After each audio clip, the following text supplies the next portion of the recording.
This is Culmina Fund. Resist, Persist, and Reimagine. A new era for African women's political power.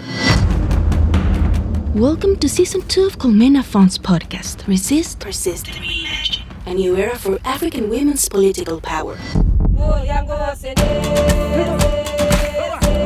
Welcome back to Season 2 of Culmina Fund's podcast, Resist, Persist, and Reimagine, a new era for African women's political power. Today, we are joined by a trailblazer who served as a member of parliament in Uganda for 15 years and made history as the country's first female leader of the opposition, Honorable Winnie Kiiza. In this episode, we explore the roots of her activism, born from her mother's resistance to traditional widow inheritance and her strength in navigating the economic survival of a female-led household. We discuss the barriers she broke, from ageism to the social stigma of being an unmarried young woman in politics. Honorable Kiiza also shares her strategies for survival, the role of philanthropy in supporting diverse women in leadership, and the urgent need of economic empowerment and global solidarity. Finally, she offers a stirring call to action for young people to reclaim their place in democracy. Here is our conversation with the Honorable Winnie Kiiza.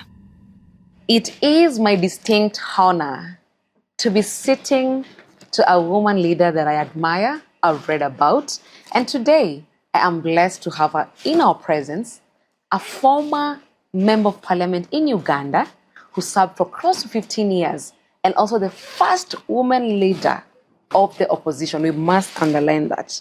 Honorable Winnie Kiiza. Karibu sana. Asante dadangu. Thank you so much. Yes. I'll open the floor for you to also introduce yourself in a manner that also you prefer or any other information I may have left out. Thank you so much, dadangu. Mm-hmm. I am Winnie Kiiza, like she has said, a former member of parliament. I served in parliament for 15 years. And in the 15 years, I was privileged to chair accountability committees, the Committee on Local Government Accounts, the Committee on Government Assurances. I was, again, the opposition chief whip, opposition deputy chief whip. Mm-hmm.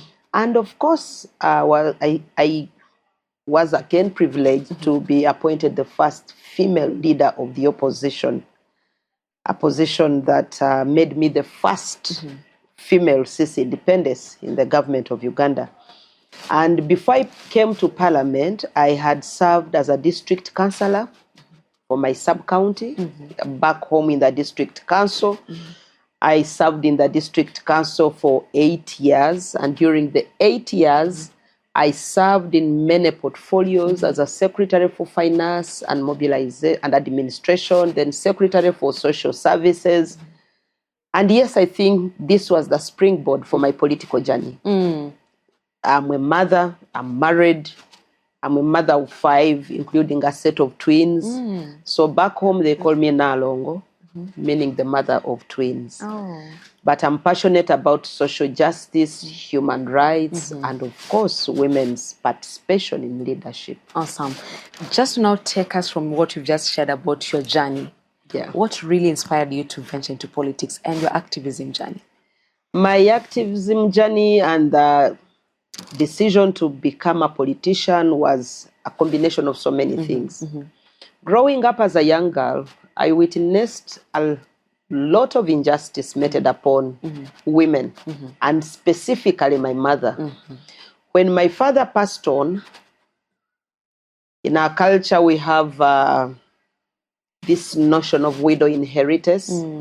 And so my mother was supposed to be passed on to one of my uncles.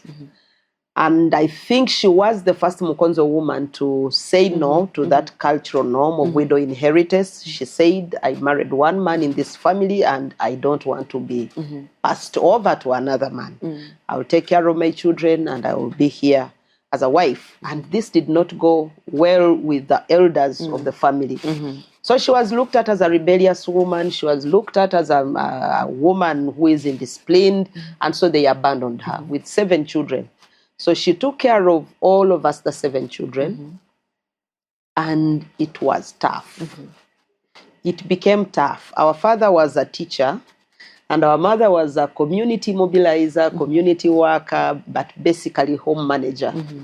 And so when daddy passed on, and he was the breadwinner for that matter, the one who would get the cash, life became hard.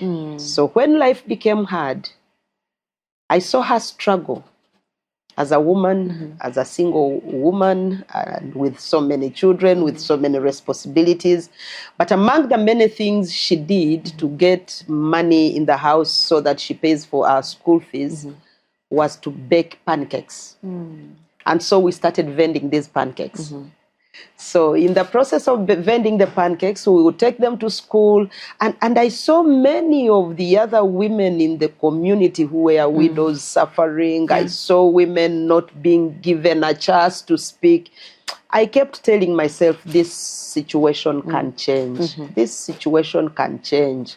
And so when an opportunity came, I said, I think I better step up and be the voice of those whose voices cannot be heard. So my decision to take on leadership was really as a result of how I was brought up. And I knew that certain things needed to be questioned.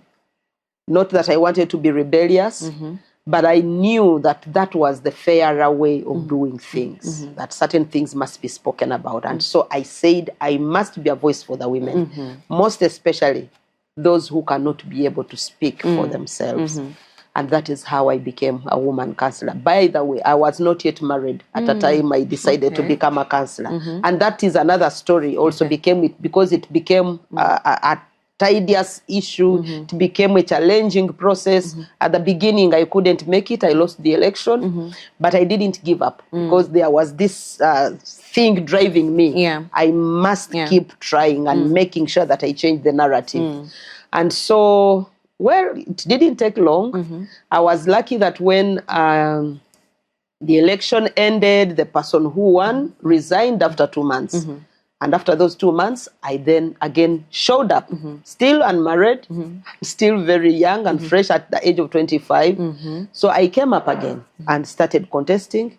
And they gave me the votes. They trusted me. And I think I didn't disappoint them. I was true to what I told them that I would do. I worked with the communities. I changed the laws. I campaigned for justice. I changed the way things were being done. And they gave me a second term as a councillor. So after the second term, that is when now I went into parliament. And as a first timer, I did it. So that is how I joined politics. It was from a point of resistance, trying to seek changes, and I knew that it started with me. I can't continue crying for changes, and I want to sit back and I see other people driving the change agenda. So I needed to be part of that agenda. That is how I started. I like the part where you've said it was based on your own resistance. Yes. And you're reminding us that not only are we pushing towards radical imagination, but the resistance and resilience part is very, very important. Very important. Yeah, very important. So just maybe to build onto that, you've mentioned briefly, and you mentioned that that was a story of, maybe that's another different story, but I'd like to bring you into that story because this has the same barriers and challenges that prevent women from involving themselves in politics, participating meaningfully and freely in politics. Yes. And especially those from marginalized and diverse backgrounds and identities. So what are some of these barriers that really hindered you at the time? And do they also play out as some of the challenges you faced as the country's first leader, female leader of the opposition? Now, fast forward, as I was contesting as councillor, because that is the story I said would be a story for another day. Now you want me to speak it now. Yes. So that story was that this young, small woman, I was too tiny, little girl. And the issue was this tiny thing that is not even married, how do we trust it with leadership? We have responsible women, and this was from senior members of the community, including women. How do we trust an unmarried girl to represent women as if we don't have women who are married, women who matter, women who can stand up and speak? The good news is that we are running under a quota system. And so it was a battle between us, the women. Now, me, I was contesting with other women who are married, and I was the only young person in the group of around 6 women contesting for just a position of a councillor. So the thing that was an issue on me was that I was young. Ageism. Yes, ageism. Then too, I was not married. There is no way I can represent married women. There is no way I can understand the pain of married women. And so I didn't qualify according to them. The other issue was that young girls, if exposed, then they will become prostitutes. I was going to take people's men. And so all they looked at was this prostitute who is looking for an opportunity to go and have access to men. And I kept telling them, I am a child of a woman. I am grown up in a home. I have seen firsthand how a widow suffers. And so ask me about the challenges of a widow. Even when I have not been a widow, I can be able to tell you. Tell me the challenges that women go through in marriage. I have seen my mother go through the challenges. What can't I speak? At this age, I'm old enough to speak. And when they started talking about she's not married, she's young, I told them, you know, the Constitution of the Republic of Uganda says I become a woman at the age of 18. At that age, I'm supposed to be married. It's not my fault that I've not gotten a man to marry me. Because our tradition, I took them to culture. Our tradition dictates that a woman waits for a man to approach her. Now, for me, I have waited and they have not come. I can't just go on now asking them that I love them. And I would tease them. The boys that are here, I love you.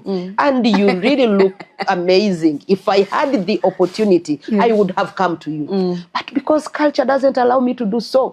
But I want to ask, do I really look the most ugly girl that you wouldn't want to have for a wife? And so I would continue teasing them.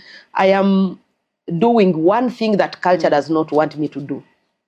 But because you have asked for it, I dare the boys who are here. Let whoever wants to marry come to marry me. I am available for you. Now, while it is now normal that someone can say I'm single and searching these days, those days it wasn't like that among the Vakonzo culture where I am born, that you would stand up and say, I am single and searching. Never. So it became an issue for me, and I teased them along culture, went into the constitutional provisions, and before I could understand, it became an issue that now was hyping my contest. That everybody now started thinking, I think we are wrong. I think we are wrong. So to me, in that campaign, I challenged the narrative and changed the way people looked at unmarried girls and changed that the way people thought that leadership is for a certain class of people and not the others. And when they trusted me with leadership, again, when I came for that by-election, I won with over 86%. And this opened ways for another young girl who replaced me when I was going to parliament. She was equally not married, and those questions never came to her again. When I left parliament, the girl who took up from me is a single girl, is not married, but those questions never came again. So I knew that this was a barrier that I had broken for them. Well, these barriers still happen to other girls. True. And other women, I hear these stories. I was just sharing with my sister from Zimbabwe. She says they kept asking, this unmarried girl, how do we trust her with leadership? Can't the father guide her? Can you imagine? Now, the other issue is the issue of finances. Yes, it was an issue as I was also getting into the landscape of politics. It is still an issue that women are not economically empowered, just like our counterparts, the males, and it becomes a barrier. We still have the patriarchal biases that also subject women to unnecessary criteria when you want to get into leadership of who does she go with, which kind of woman do we want to have. Women are supposed to be in the kitchen. Women are not supposed to be on the forefront. That when you come up, then you will be called names. Her Excellency BC was talking about her being called a witch, her being called a woman who has put her husband into the pocket just because she's vocal and outgoing. So some of those barriers, there are women who will say, this is not our trade. We just want to remain nice women. We just want to remain true to what the culture demands of us. Now of late, there is even the technology facilitated violence that is also meted against women. And this is also becoming a barrier for many women to participate. Many women don't want violence. Domestic violence is also another issue that women experience, and it becomes a barrier for them to participate in leadership. We still have a long journey to walk. It's not yet uhuru for the women's participation in politics. We still have a long way to go to ensure that there is a leveled ground for all the actors in politics, that the women can equally participate at the same footing with men. And that's why I relaxed when I looked at the theme for the G20 summit, talking about equality, solidarity and sustainability. I said, wow, maybe at this time, the G20 nations are going to talk about how do we move now from the small gains that we have made to possibly now going to full achievement of the Sustainable Goal 5, which is talking about gender parity. That maybe now with this equality thematic area, maybe we are moving there.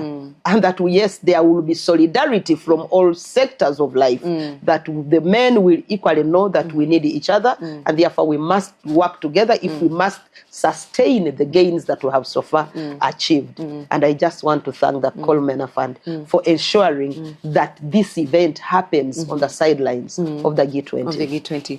Thank you so much for those amazing reflections from your perspective.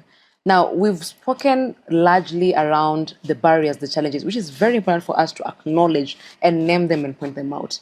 How about now we now move towards now the strategies and interventions that you've personally seen as a woman political leader that has worked during your era, and how do we duplicate, replicate, and continue doing more of what's working? For me, one of the strategic areas that we can handle, as a matter of fact, women still need to be trained. There needs to be an intentional, intergenerational co-mentorship, intergenerational circle around women, that a woman who is in leadership has a senior woman who will hold her hand, and she gets a woman who is of her peer, maybe to have where they can share experiences, but also that woman leader will hold another woman's hand who is younger than she is, that we shall begin walking a journey as a collective. It can help. And then too, ensuring that we advocate for legal policies that put money into the hands of women. If women are fully empowered economically, they will be accepted at tables where decisions are made. They can be able to finance their campaigns. They can be in position to, yes, also be able to fit in society. Not necessarily because they have, and some of the abuses we can avoid them. Because many of the women will tell you that they are sexually harassed as they go to fundraise for money for campaigns. Men take advantage of their vulnerability and incapabilities to raise funds. So if we can ensure that there are policies that put money into the hands of women, it will be an issue that will help us to navigate through these challenges. And ensuring that there are inclusive governments. If governments begin thinking of policies that consider or put at the center the rights of women, then women will find space and will be free to participate in leadership. It is possible, it can happen. And putting in place, of course, legal regimes, legal frameworks that support the participation of women. Can we put laws that possibly protect women from the online harassment? Can we put laws that possibly will hold perpetrators to violence accountable? Because these are some of the issues that put women on the cliff and make it impossible for them to participate in leadership spaces. If we continue doing this and advocating for it, but also finding a global network that will amplify the women's voices. We fight in silos.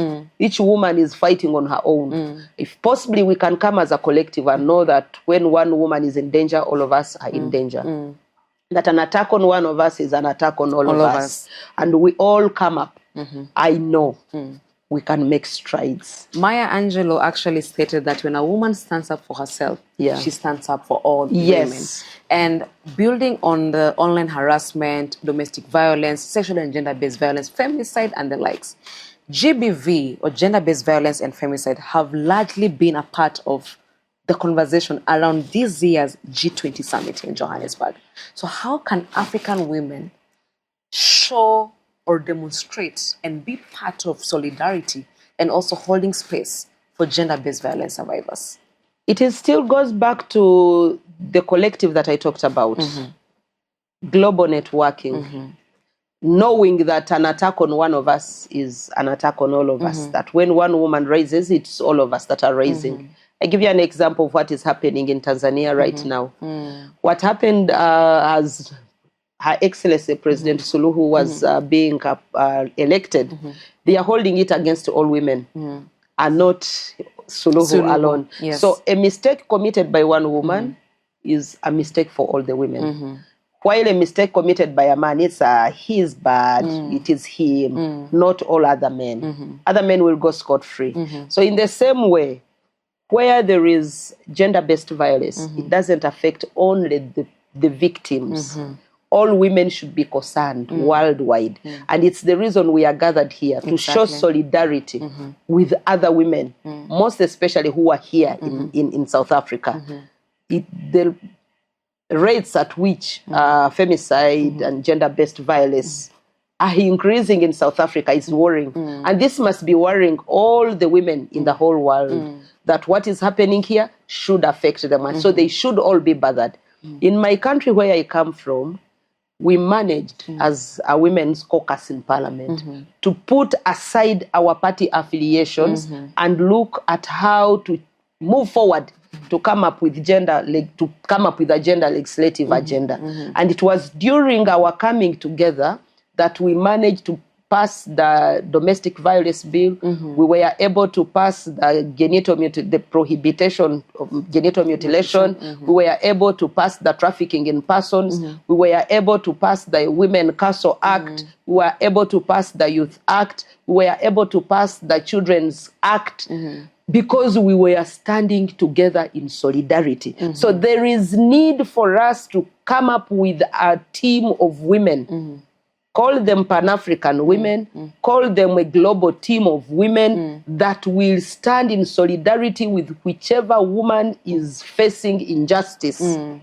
And we say a no to whichever kind of injustice. We know that our nations are signatories to so many protocols.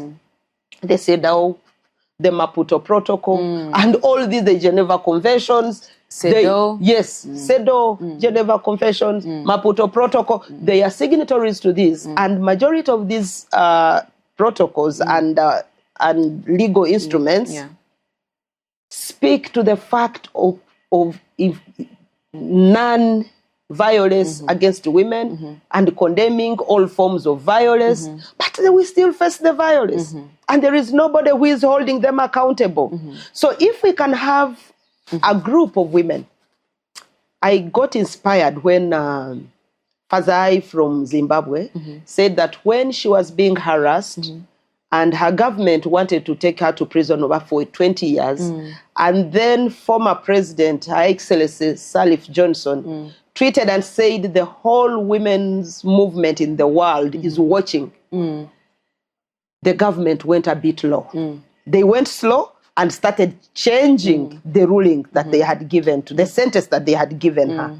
If we can have such a critical voices coming out at a time when the female's race is in a critical junction, is in danger, then we shall know that we are about to arrive to where we want to go, where we hold each other accountable, but where we can be able to pick each other up at a time when one of us falls down. Because it doesn't matter how many times you fall, but how many times you raise every time you fall down.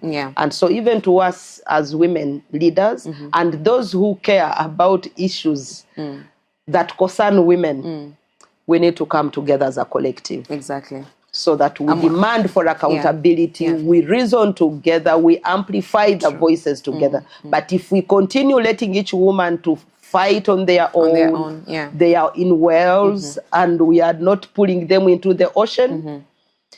They will suffer there alone. Just to shift the conversation around, there's a need for collective power, building collective power. There's a need for a global network coming together. There's a need for solidarity. How about the role that philanthropy and funds like Colmena would play in supporting democratic initiatives and women's political leadership, especially in the global south? What do you think, or what comes in mind in terms of how will they get to support? How will they get to do that work? I want, first of all, to thank those that are putting resources in funding women's participation. Because I know that nations that have put women at the center of their decisions have transformed massively. I do believe that women are the first developers of minds. When a mother is holding a baby, a woman will be speaking to this toddler, even when she knows that either the child is not even hearing, or the child is not even understanding. But I want to tell you that these little stories that our parents tell us are written on our minds. And having women get into positions of leadership is rewriting narratives of our countries, is putting leadership in the entire chain of leadership. That when a woman, an empowered woman, transforms a nation. And so, philanthropy should ensure that money is put in the hands where transformation is going to happen. And still it calls us to remain united as a people. Because I know that even those who have funds will look out for those who are united. We look out for those who are on the move. Yes, I want to thank them that they have made funds available. Colmena has ensured that women get started and get going. But we need to, even amidst the funds that we have, we need to also be organized. Because those who have the funds want to see us organized. But if we start eating each other and tearing each other apart, the funds will be meaningful. You have heard of the notion of the pull her down? If we start pulling each other down, then even the funders will not find reason to fund us. True. They want to fund us because they feel they want to be part of a journey that we have started. They want to be part of the transformation that we want to talk about. And so it is important that we get together. It is important that we start organizing so that by the time the funds come, they land in the sure hands where they will be put to proper use. And for me, my passion again is on accountability. How do we ensure that those who are supporting our cause can see the real sense for which they are funding us? How do we hold each other accountable? That organization X is receiving funds from Colmena. Are they using the money for the purpose for which Colmena gave them the money to advance the cause of women's political participation? And it's important that organizations which are helping our governments, which are supporting our governments to develop and possibly to transform, should start with transforming the mothers of those nations. And transforming of the mothers of the nations is to empower them to get into political participation, because decisions that transform nations begin from those tables of influence, either at lower local governments or at higher institutions. And the global south needs that so much. Our women are still back. First of all, we are not empowered economically, like I said. So because of our low levels of economic empowerment, we find ourselves being again at low levels of decision making. And so our political participation is weak. So those who are supporting us should ensure that in the programs that they build around our empowerment, they are also oiling the system that is around us, our support system.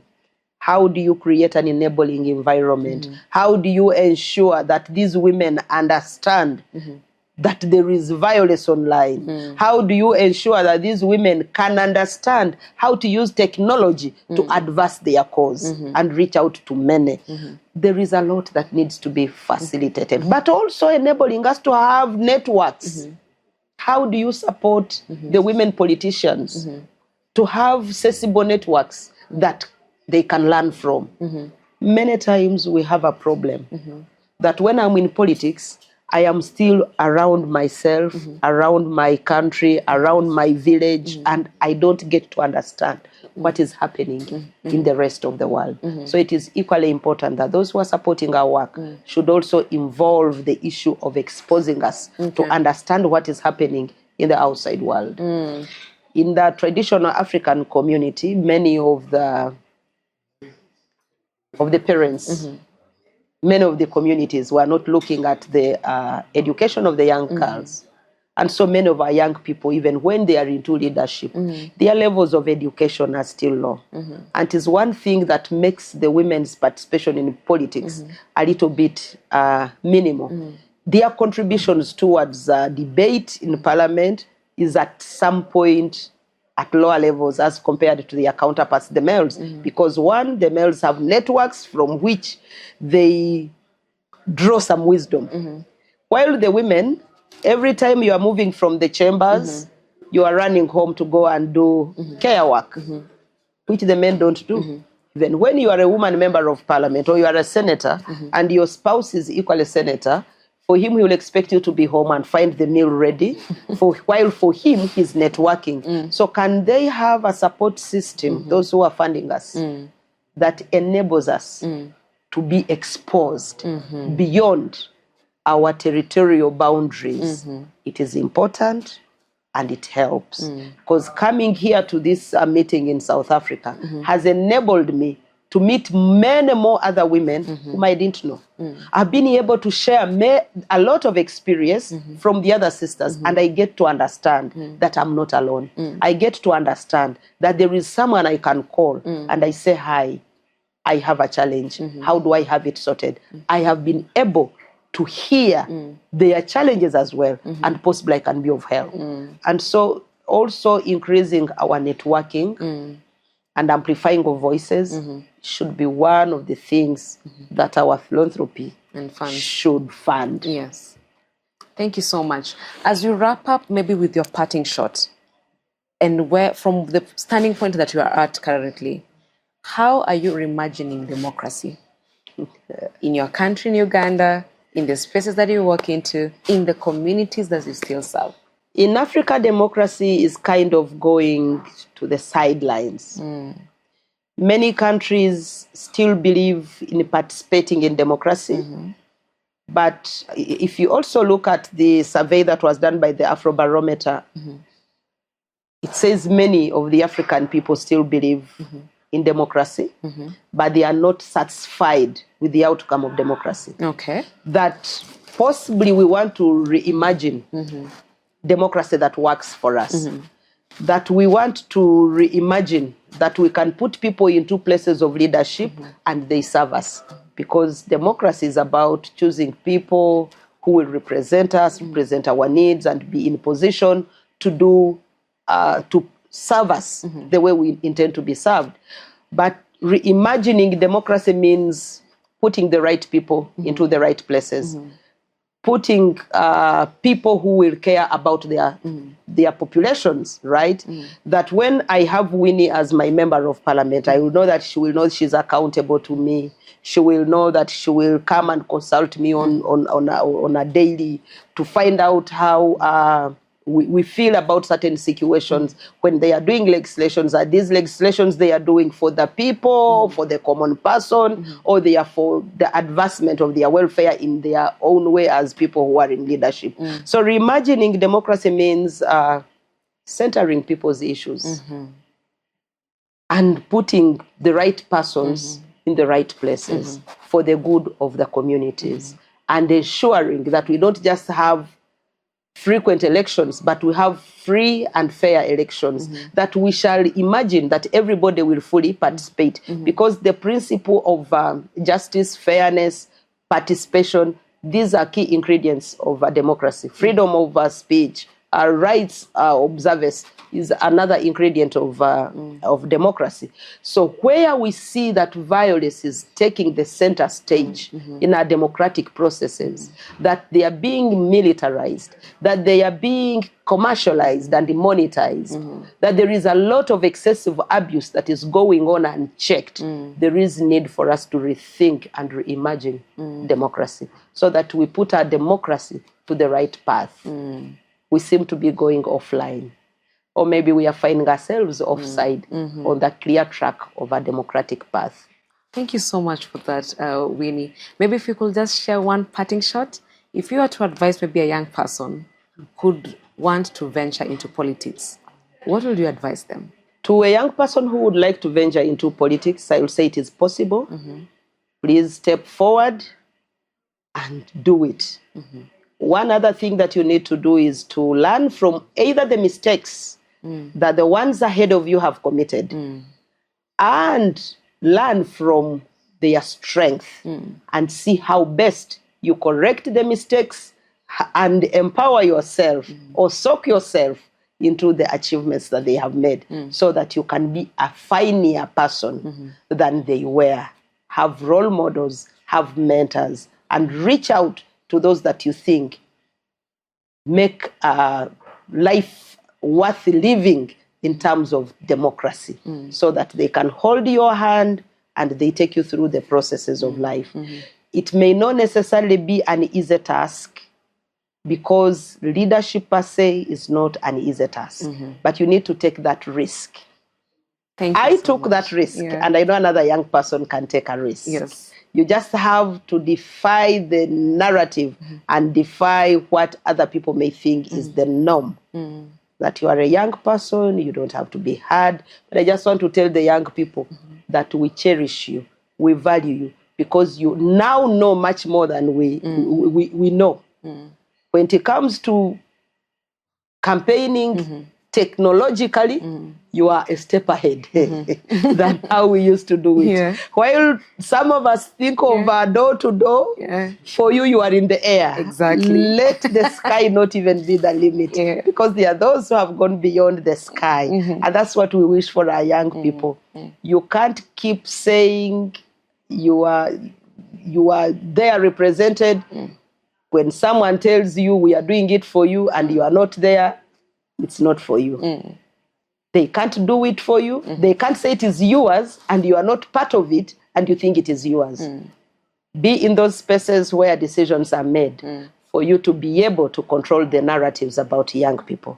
I know you're capable. I know you are resilient, and I know that you can fly. Stand up and fly. Thank you. You've spoken like a parent. That you've spoken like a true parent in politics. Thank you. Thank you so much, Winnie, for welcome. your presence, for your amazing insights and perspectives, for the warm parting shot. Thank As a you. young person sitting here behind the camera, I'm also inspired and encouraged to do better and to keep fighting the good fight. Thank you. Asante sana. And Thank you. looking forward to seeing you around as we are still here for the G20, for the African convening, and we will keep connecting and networking and building on the amazing insights and recommendations that have also emerged from this conversation. Thank you so much, and I would like really to thank the Coleman Fund for making this happen, this African convening, and I continue to pray that those who are partnering with the Coleman Fund to ensure that such gatherings happen, continue doing it, because we need more and more of this, and reach out more also to the young people. Amazing. Thank you so much. Resist, persist, and reimagine. We've reached the end of our episode. We are thankful to our guest and our host Lilian Boothie for this insightful conversation about the present and future of politics for African women. If you like this episode, please don't hesitate to listen to the full series of Resist, Persist and Reimagine, a new era for African women's political power, available on your favorite audio platform. Don't forget to share and comment on this episode. You can follow Coleman Fund's work on social media on Instagram, Facebook, LinkedIn, Blue Sky, and YouTube. Until next time, resist, persist, and reimagine. A new era for African women's political power.